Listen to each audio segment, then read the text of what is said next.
Olá, bem-vindos ao Portal de Luz. Jesus nos disse: "Eu sou o pão da vida".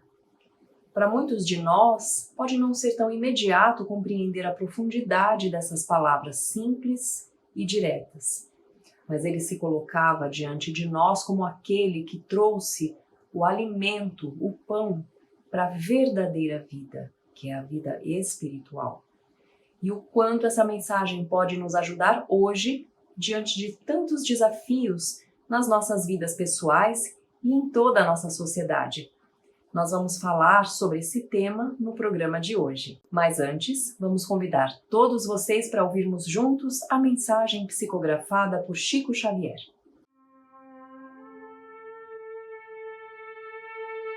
Em teus dias de dor, recorda, alma querida, que a dor é para a vida aquilo que o buril severo e contundente entre as mãos do escultor é para o mármore sem forma. Golpe aqui, golpe ali, outro mais e mais outro, um corte de outro corte se aproxima, e o bloco se transforma em celeste beleza de obra-prima. Que seria da pedra abandonada ao chão, triste, bruta, singela, se a vida não traçasse para ela planos de construção? Que destino o da argila, esquecida e vulgar, sem a temperatura desumana que deve suportar para ser porcelana? Enxergaste algum dia, fora das leis da natureza, o trigo que não fosse triturado para ser pão à mesa? Se alguém te fere e humilha, ama, entende e perdoa, e agradece ao trabalho, a angústia e a prova em que a vida imortal se nos renova, no anseio de ascensão que nos guia e abençoa. Alma querida, escuta, para seguir à frente em plena elevação, sempre mais alta e linda. Quem não chora, não serve e nem padece ou luta, parece tão somente um ser espiritual em formação que não nasceu ainda. Eu sou o pão da vida. Essas palavras de Jesus estão no Evangelho de João e trazem um significado muito profundo que devemos procurar entender bem. Jesus compara a sua presença entre nós ao pão que nos sustenta no dia a dia. E é interessante percebermos a escolha feita por Jesus por esse alimento tão básico, tão presente na mesa de todos os povos, países, épocas da história. O pão que sempre simbolizou e continua simbolizando para todos nós aquele alimento simples e que mata a fome, seja de adultos, de crianças ou de idosos. O pão é um alimento que é popular e é apreciado em qualquer parte, por qualquer pessoa, dos lares mais humildes aos mais sofisticados, todos têm o pão à mesa. Podem mudar os acompanhamentos ou a forma de servir, mas é o pão, desde sempre, aquela referência de algo que sacia a fome de alguém. Assim sendo, Jesus colocou-se como a fonte de alimento que vai saciar a nossa fome, o pão da vida. E como nós bem sabemos, ele não falava quanto à fome da vida física, porque ele trazia um alimento para a verdadeira vida, que é a vida espiritual. A vida que não se extingue porque não depende do corpo físico, que é efêmero, que logo vai acabar, mas que sim diz respeito à nossa existência como espíritos eternos.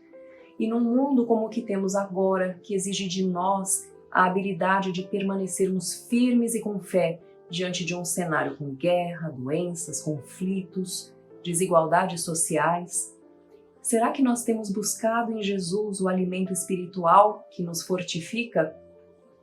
Porque aquela força que é temporária, ilusória, de nos sentirmos superiores aos outros ou mais seguros porque temos melhores condições materiais ou títulos que nos protegem, ou nos achamos que os problemas do mundo não nos dizem respeito, qualquer tipo de benefício ou recurso que é transitório são apenas circunstâncias e um dia nós vamos perceber que se foram. A força verdadeira que pode nos sustentar e nos fazer crescer só pode vir de uma fonte que também é verdadeira, que é aquela que Jesus nos exemplificou. Agora, a decisão de buscar em Jesus o pão da vida é pessoal e intransferível. Ninguém pode fazer isso por nós. Por mais que todos ao nosso redor possam nos mostrar a importância dessa decisão, só quando nós abandonamos as nossas ilusões e nos conscientizamos da necessidade de amadurecermos espiritualmente, é que começamos a despertar.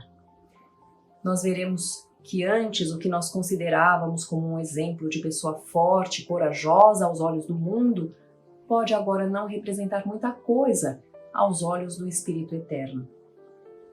Emmanuel, no livro Palavras de Vida Eterna, no capítulo 134, diz assim: quando alguém te envolva no confete da lisonja e insuflando-te a vaidade, não te des a superestimação dos próprios valores, não te acredites em condições excepcionais em que te situes acima dos outros.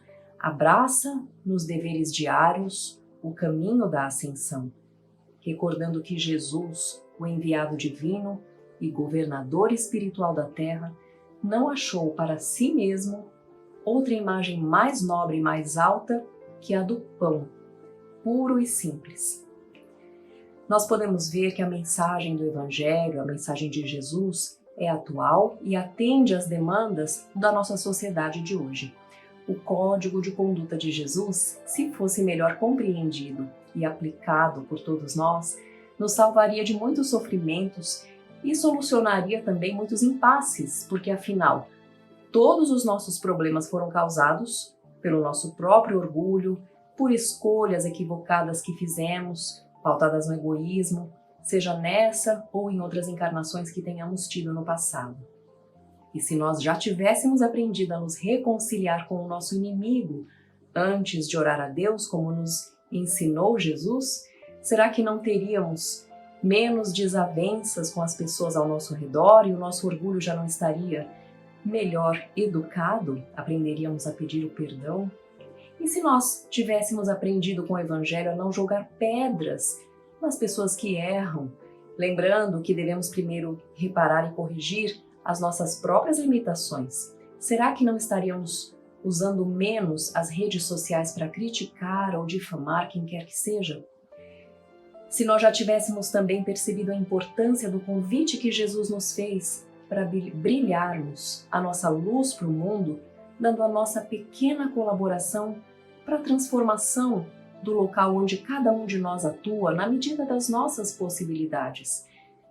E não perdêssemos tempo nos sentindo muitas vezes envergonhados por não sermos tão bons, não sermos evoluídos o suficiente para colaborar, porque nós compreenderíamos que Jesus nos convidava não para nós trabalharmos no bem quando finalmente fôssemos perfeitos, mas Ele nos convidava para trabalharmos no bem aqui e agora com as nossas possibilidades, a fim de que aí sim nós nos tornássemos perfeitos um dia, porque é esse o caminho. Então vamos pouco a pouco e cada vez mais buscando em Jesus o pão da vida, a nossa fonte de força, de alimento espiritual e de luz que tanto precisamos na nossa jornada. Nós vamos agora para um breve intervalo e voltamos já.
Creche Lar do Alvorecer é uma entidade assistencial mantida pelo Grupo Espírita Caibar Schutel. Localizada em Diadema, tem como propósito trabalhar pelo desenvolvimento de uma cultura de paz através da educação e da assistência a crianças, jovens e adultos. São 250 crianças atendidas diariamente. Conheça nossas atividades e colabore conosco pelo ideal de um mundo melhor.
Nós vamos agora ouvir a nossa amiga Sandra Marinho no quadro Educa a Tua Alma.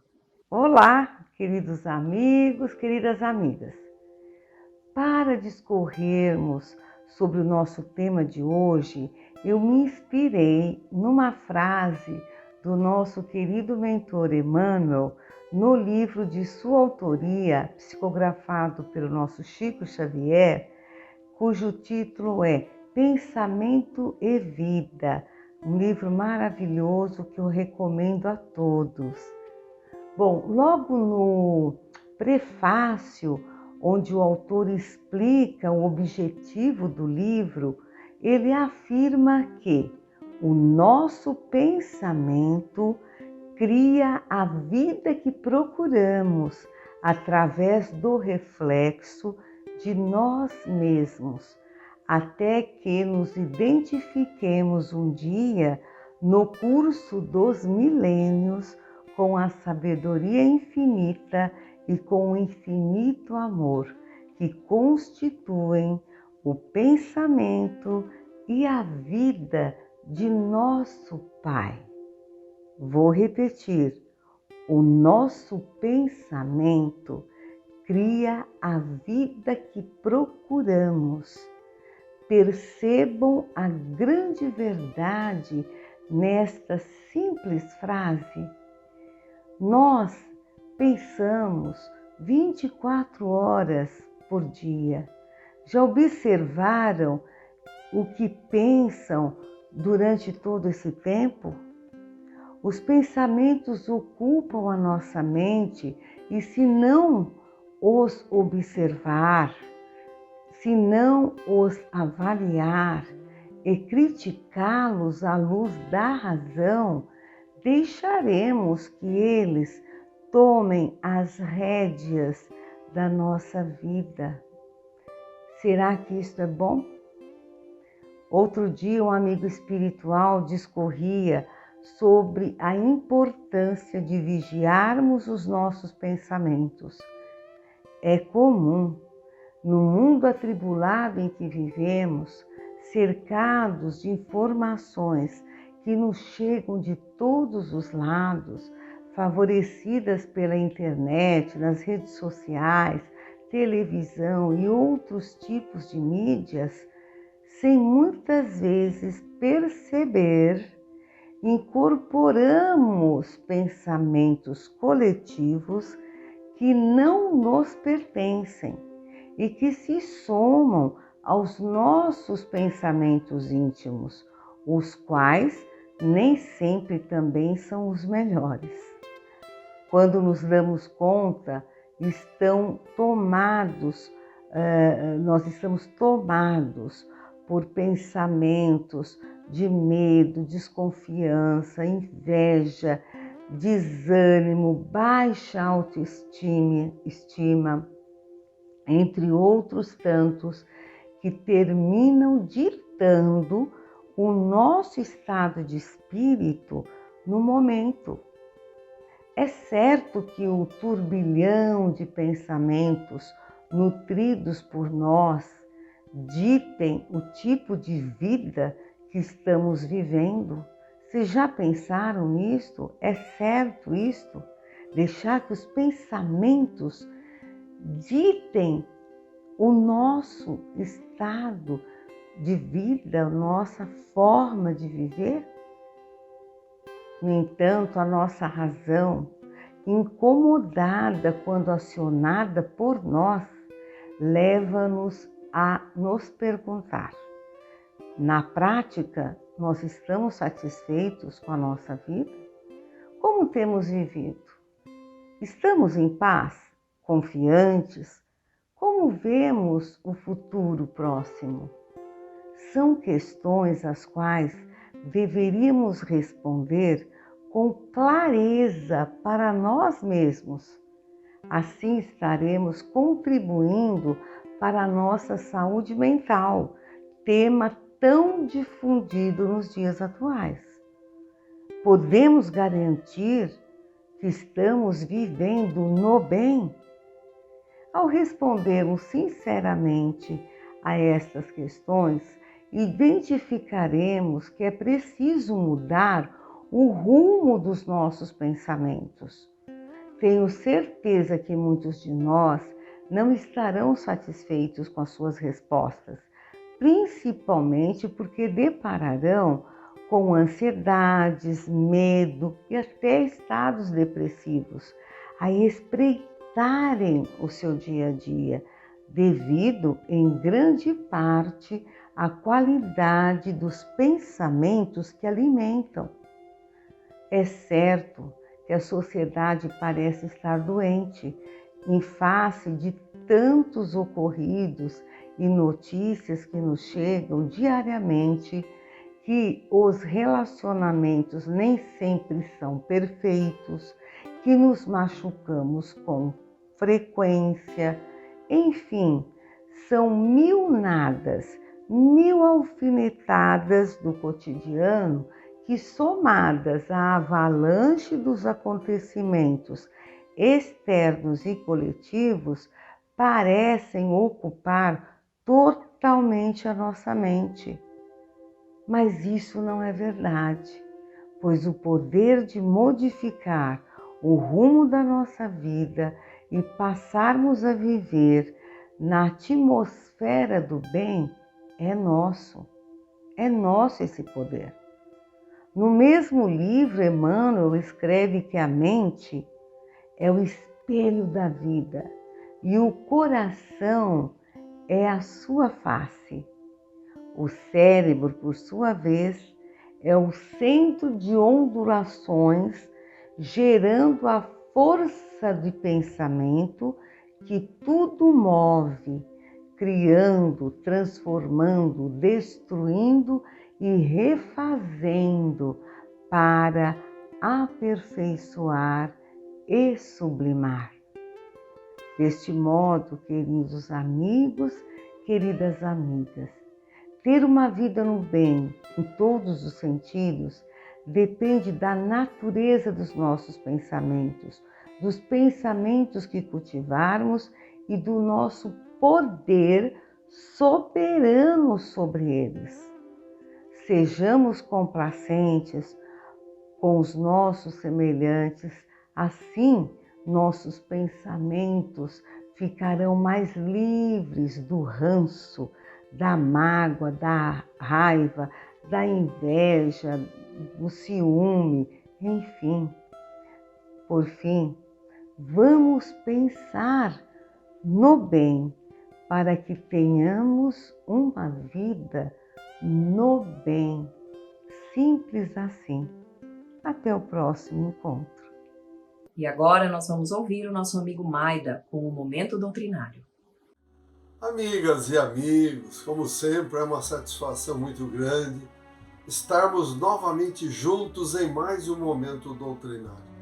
Hoje convidamos a todos para refletirmos sobre a lição do Espírito Emmanuel, que está no livro Mãos Marcadas, lição número 35, Psicografia de Francisco Cândido Xavier, a qual nos leva a reflexões profundas sobre a hora a hora e o dia a dia da vida. Diz Emmanuel: se desejas pautar o próprio caminho nas diretrizes de Jesus, chamado que te encontras ao serviço do Evangelho, não te esqueças da hora bem vivida, para que o teu dia de trabalhador seja realmente uma bênção. Quando te levantas cada manhã, vigia os pensamentos com os quais inicias a tarefa diária, meditando na confiança com que o Cristo te espera, ou seja, a cooperação junto àqueles que te rodeiam. Quando começares o desempenho de suas obrigações, centraliza a força mental no dever a cumprir. Se a tua missão permanece circunscrita ao santuário familiar, faze de tua habitação um pequeno paraíso de amor e alegria, ainda mesmo ao preço de tua dor e de tua renúncia em favor de quantos te participam a experiência. Se o teu esforço deve desdobrar-se à distância do lar, recorda o respeito que devemos a todas as criaturas e não gastes a energia de teu verbo, senão para consolar e instruir, ajudar e sublimar. Em casa ou na via pública, de certo, muitas vezes receberás a visitação da maledicência, a requisitar-te o pensamento e a palavra, a discórdia e a calúnia, a leviandade e a insensatez. Agora, é um amigo despreocupado que estima a cultura do pessimismo e da crítica, induzindo-te o coração à perda de minutos preciosos da vida, reprovando a conduta de autoridades distantes. Mais tarde, serás convocado pela observação de parentes consanguíneos acerca de futilidades mil que quase sempre envolvem a alheia reputação. Não maltrates nem firas quem te ofereça semelhantes espinhos da roseira do mundo, mas, sem afetação e sem alarde, procura encaminhar o conversador para algum tema edificante ou para algum serviço suave em que o concurso dele possa ser valiosamente aproveitado. Sobretudo, não te enganes com o apelo anestesiante do repouso desnecessário. Dificilmente encontramos a diferença entre a ociosidade e a fadiga. Se pretendes conquistar o título de escolhido no campo da Boa Nova, vale-te do chamado de Jesus e movimenta-te no bem com fervor infatigável. Observa os teus dias se desejas uma existência rica de graças e convertendo as tuas horas em cânticos de serviço. Então, encontrarás, enfim, a comunhão sublime com aquele que nos ama desde o princípio dos séculos e que, por amor a nós todos, jamais abandonou o trabalho incessante de modo a socorrer-nos e a sustentar-nos até o fim. Emmanuel confirma as palavras de Jesus contidas no Evangelho de João, capítulo 14, versículo 6. Eu sou o caminho, a verdade e a vida. Ninguém vem ao Pai senão por mim, mostrando-nos como devemos proceder neste caminhar, hora a hora, dia a dia. Amigas e amigos, que todos nós sejamos persistentes nos ensinamentos e exemplos que o nosso Mestre Jesus, modelo e guia da humanidade, nos legou. Boas reflexões, agradecemos a todos pela companhia e convidamos a todos para que continuem a acompanhar o Portal de Luz e divulguem esses nossos estudos nas redes sociais. Desejamos muita saúde, paz, equilíbrio e amor no coração. Até o próximo encontro. Fiquem com Deus. Estamos encerrando o nosso programa de hoje por aqui. Nós desejamos a todos vocês uma ótima semana, muito obrigada e até a próxima.